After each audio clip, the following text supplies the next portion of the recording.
So when you think about an image pipeline, you have a sensor that's collecting the light, spitting out the raw data, right, coming from the sensor.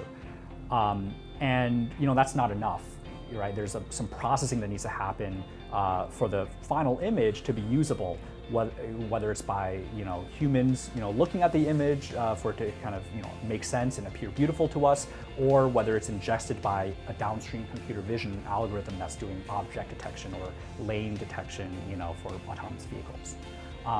So how do you get from that raw sensor data to that final usable image? It's a very difficult problem, and right now it's being handled really by kind of suboptimal image signal processors. These are kind of default algorithms that either come directly on the camera sensor or are being provided by SoCs like on Qualcomm chips and other hardware platforms. And of course there's a lot of tuning that's involved in it. There's a lot of hard work being done to get the image as accurate as possible, but a lot of these algorithms fail in low light conditions where the particularities of the image sensor and its very complicated noise profiles become very, very important.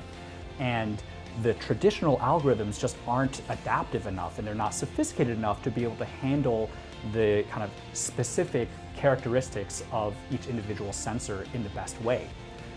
With BlinkAI, what we do is we train up a neural network to optimally process the imaging, optimally process the raw frames that are coming in from each individual camera model. And in so doing, we're able to really learn the very complicated noise properties that are contaminating the signal that you care about.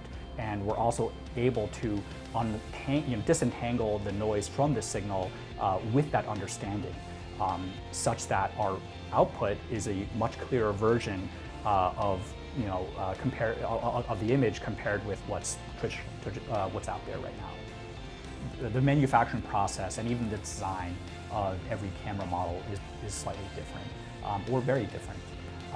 And currently you sort of have these image signal processing algorithms that are kind of doing the best it can to handle all of these different types of camera models using a very kind of small set of tunable parameters that you can tune the knobs of, right?